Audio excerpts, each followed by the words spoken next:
más me pintaba. Genio y figura el Pori. 4 trazos, el pantalón, los fundillos allá abajo, la radio auricular que tenía 2 colores innombrables, que en el 80 los agarré con gusto para decir no, y que aquí están en Calles de Rivera, están muy pareciditos. Y de aquel tiempo, de aquella época, lamentablemente éramos demasiado jóvenes para darnos cuenta que a los 60 y pico, a los 70 y pico, íbamos a rememorar y reclamar no haber guardado esas cosas. Marcos Ademir, tenemos otra vez al Serrano, aquí en la Ribera, la radio de Rivera. Después voy a hacer bloques con el Pori para hablar de temas diversos. Ayer presentó en Rivera la purificación de los uruguayos. Rivera. El famoso cuartel de la purificación estaba ubicado en una zona bueno, hasta hoy los gobiernos se han ido pasando la pelotita de uno a otro y no lo han expropiado. Es decir, el sitio de purificación no lo expropia.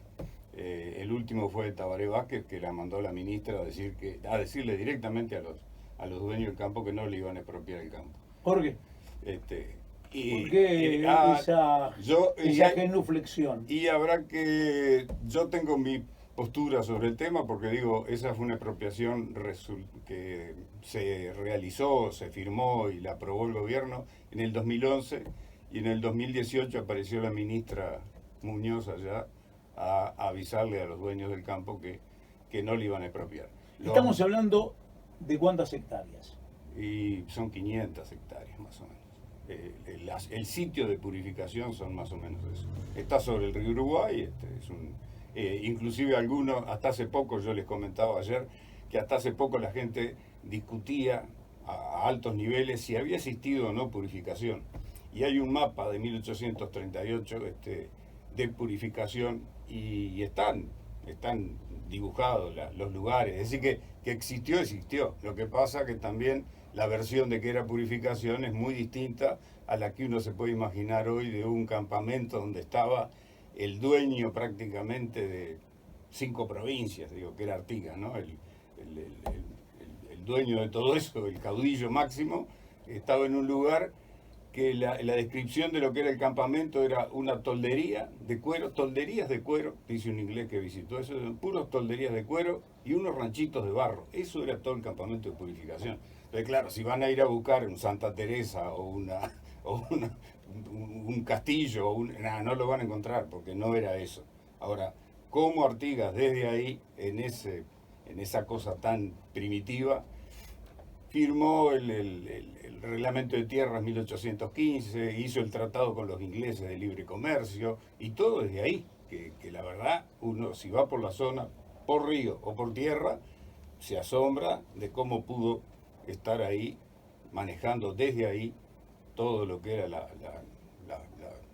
federación de provincias de aquel momento, ¿no? Eso es un dato sorprendente. A mí hay otro que me sorprende mucho más y que algún día voy a dedicarle algunas horas, es el éxodo del pueblo oriental, la redota. Porque no había WhatsApp para avisar, pobre, mira que arrancamos mañana. Sin embargo, miles de hombres y mujeres salieron detrás de su caudillo y abandonaron sus hogares y dejaron todo sin saber si iban a volver. Pero ese es otro tema y para otro día.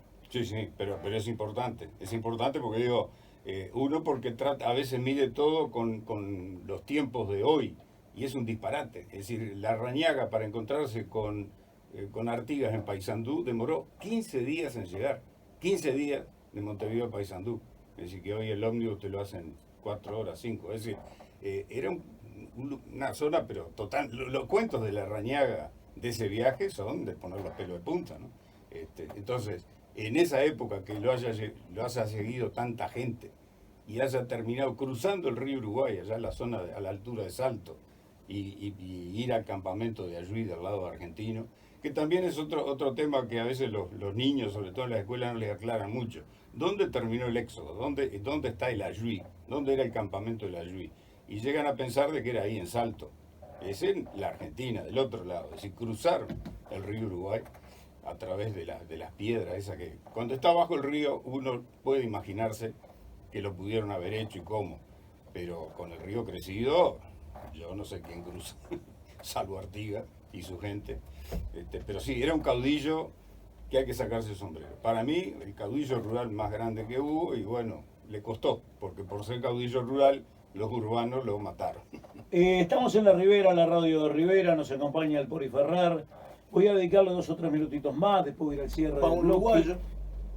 a una reserva indígena en Estados Unidos, y se ríe de la forma que tienen y tratan a los indios.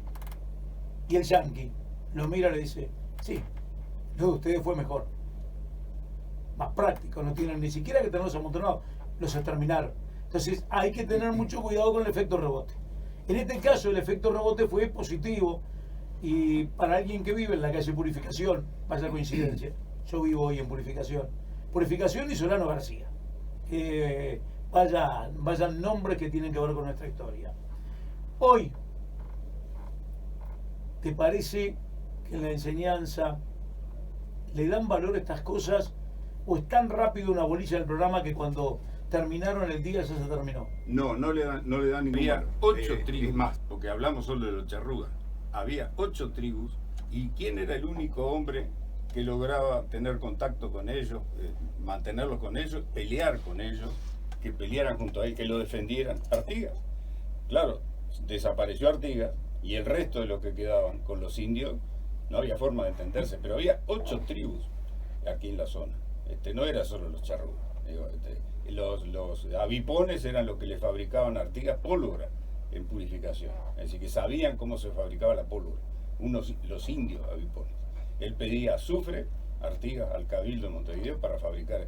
No, nosotros con los indios tenemos un problema, que yo soy muy duro capaz, pero yo digo que el problema con los indígenas nuestros es que como está quizás en riesgo el que los indígenas reclamen sus territorios, es preferible lagrimear por los afrodescendientes, que no tenían territorio ninguno, que por los indígenas nuestros, ¿no? Porque no hay que olvidarse que Artigas le había dado a los charrúas 105.000 hectáreas en Arerunguá, es decir, no era poca cosa, y ahí quedó y nunca más nadie la reclama. Te metiste en el brete solito. Te metiste en el brete solito. Por lo tanto, para el próximo bloque, te planteo hablar de la política de género y las cuestiones de género que llevaron adelante en los 15 años de gobierno Frente Amplio. No solo los afrodescendientes, sino también otras minorías que adquirieron un rol protagónico y que muchas veces se les terminó imponiendo a las mayorías temas relacionados con esas minorías. Con los periodistas argentinos fue en privado, lástima que ellos fueron deshonestos. Y todo el mundo le echó la culpa a Valle. No, Valle habló en confianza, lo único que se olvidó, que los interlocutores podrían no ser confiables. Y una cosa que siempre anoto, todo el mundo lo aplaudió. Le empiezan a cobrar las cuentas cuando va a pedir disculpas a la Argentina. Pero mientras él no va a pedir disculpas, hasta los argentinos lo aplaudían. Muy bien, vamos a hacer lo siguiente, Marcos Ademir, dame rapidito aquí en Rivera 144, el estado del tiempo para ir a... decir que le molestaba el que se hablara de que se vivía en una especie de charrulandia, y quejándose de que había muchos que reivindicaban los indios, los charrúas y qué sé yo. Yo no quiero entrar a esas peyorativas como él, así por decir, bueno, a mí me molesta Negrolandia, porque no es ese el tema. El tema es cuando uno reivindica minorías, ¿qué está reivindicando en realidad? Si no está reivindicando o tratando de ocultar algunas no sé, deudas que tiene sociales con esas minorías. Y a mí el tema fundamental de los indígenas, más con relación a Artigas, me tiene muy preocupado el por qué se oculta tanto el tema de los indígenas. Ayer lo decía, 8 tribus había acá en el Uruguay, ¿no? Y la Rañaga, Damaso Larrañaga, decía que era difícil comunicarse con ellos. Es decir, 8 tribus, no los charrúas solo. Donde yo nací en Mercedes, estaban los chaná. Es decir que, y el famoso negro Pozzolo no era negro, era nieto de Chaná. Que llegó a ser presidente por un día. Fue por un día presidente, fue ministro de Cultura, es decir, el negro Pozzolo... Se estaba muriendo, Sí, se sí. estaba muriendo, Y el presidente se fue, el vicepresidente se fue. Se fueron todos los que podían hacer sombra y llegar a la presidencia para que el negro llegara. Y el negro fue presidente. Y el negro fue presidente y se dio. Que era indio. Era indio Chaná. Se dio todos los lujos de un presidente. Bien. Hasta en helicóptero fue a su pueblo. Bueno, exacto. Entonces, el asunto es un poco, y como yo en todo este tema de la forestación anduve mucho por el campo, en campo lo que uno nota, los ancestros que uno nota en el campo, no son de africanos, son de indios. Y por eso a veces que dice, indio bruto, no sé qué, la gente del campo. Es que hay una fuerte componente indígena en el área rural, mucho más que en las ciudades. Y si además, fuéramos a ser precisos desde el punto de vista idiomático, diríamos aborígenes. Porque acá no había indios, acá había aborígenes. Lo que pasa es que Colón creyó que había llegado a las Indias. Y a partir de ahí es que se genera la denominación de indígenas cuando en realidad era aborígenes. Y que además, y aquí hay una teoría muy interesante del Betito Araujo, ¿lo recordás? Sí, sí. Era chiquitito así, sigue siendo igual. El Betito Araujo tiene un libro, escribió un libro sobre los templarios. Esa teoría dice que vivieron en la Piedra Furada. Solo al Betito se le puede ocurrir eso. Pero una cosa que dice, que llegaron antes que Colón. Y prueba de ello es que cuando llegan las carabelas no tienen la cruz común y corriente, tienen la cruz de los templarios. Y la salen a recibir porque creen que forman parte de lo mismo. Son los que vuelven. Entonces, empezar primero por reivindicar a las 8 tribus, pero también reivindicar que Artigas no quería para Uruguay lo que terminamos siendo. Un estado tampón entre Brasil y Argentina. Era la Liga Federal, eran 5 provincias muy características similares, tanto económicas como sociales. Era una provincia más de la provincia oriental. ¿Conocéis Córdoba? Sí. Sí. Y era ahí donde anduvo Monterroso y Barreiro, es decir... En Córdoba hay una gran estatua de Artigas. Me imagino. En el Parque Sarmiento. En el Parque Sarmiento. El otro día le pedí a Lalo Piñeiro. Lalo Piñeiro es un uruguayo que vive en Buenos Aires desde el 74, en Argentina, del 74. Que ahora me oficia como corresponsal porque al igual que vos se jubiló y tiene que hacer algo. Y como no sabe tejer, aprovecha para mandar, eso es un cuento de la Andresina, aprovecha para mandarnos audios. Y le pedí el otro día, porque él iba a buscar su actual pareja a Córdoba, buscar la estatua, y dice, nunca lo oí nombrar. Y está en el Parque Sarmiento y eso. Entonces, volvamos ahora a lo que eludiste hábilmente. No te lo eludo. Yo, el tema que políticamente empezó a usarse hace unos 15 años, de ese darle prioridades a minorías, prácticamente a dedo, pero además, como quien dice, obligando al resto de la población a aceptarlo, no conscientemente, sino porque viene de arriba el asunto. Digo, a mí una de las cosas que entre otras cosas me molesta es que ahora todo el Uruguay toca el tamboril. Antes el tamboril lo tocaban nada más que en el barrio sur, y tenía su que ver y su fuerza. Hoy que todo el mundo agarra un tamboril y le pega con el palo, digo, ahora, ¿cuándo fue que cambiamos la cabeza? Y fue en estos últimos años. Ojo que el tamboril al que vos te referís es al del candombe. Claro. Porque los tamboriles ya existían, acá mucho más. Y los indios tenían otro tipo de tambores para hacer sus ceremonias, que de eso tampoco nadie habla. ¿Cuál era la música de los charrúas? ¿Quién lo sabe? Ahora, nadie. Yo ahora quería... El otro día salió una pregunta a propósito de eso. Pori, en el 80 y poco vos estabas acá. Te fuiste engaño. Me fui en el 89, 90. Cuando reaparece comparsas riverenses y aparece una de carácter montevideano que intentó imponernos que ese era el verdadero carnaval, que esa era la verdadera murga. Y terminamos perdiendo una riqueza histórica porque a veces sentís vergüenza de lo que sos. ¿Sí? Sí. Las murgas de Mercedes, las que yo recuerdo de mi infancia, no había ninguna que tocara el tamboril. Tenían el bombo y el redoblante y el platillo como todas las murgas de toda la vida. Y los que cantaban, ahora, las murgas de hoy, que son una especie de espectáculo para el teatro y tipo Buenos Aires, no son las murgas que yo viví en mi adolescencia y mi infancia. No son las murgas. Entonces, y menos esa invasión ahora son lugoles, porque ya negro no lo puedes decir porque tenés que encontrar uno de casualidad dentro de una comparsa. Son blancos disfrazados de negro, tocando el tamboril. Entonces, hay una historia que está mal, pero vaya a desarmarla uno después de 15 años de estar en marcha. Además quedás en una posición muy cómoda. Más que cómodo. Muy bien, yo quiero hacerte dos preguntas más. Pregunta. Invitarte para reencontrarnos, aunque sea por teléfono en algún momento, Bien. para hablar de temas diversos. Sí, desde Paysandú, sí, porque a mí hay un tema que me preocupa y es el tema ese de purificación. Porque, ¿por qué diablos no se ha expropiado purificación? ¿Por qué todo el mundo va de cabalgata a la meseta y no se animan a ir a purificación?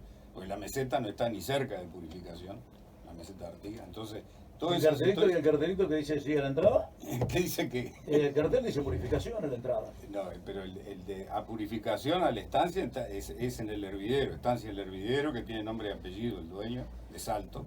Ahora, la meseta de Artigas, lo que decimos meseta de Artigas, yo no digo que no haya pasado por ahí Artigas porque es un lugar alto, sin duda, pero está lejos de purificación. El río hace una curva grande ahí y para adelante. Pero claro, es más fácil.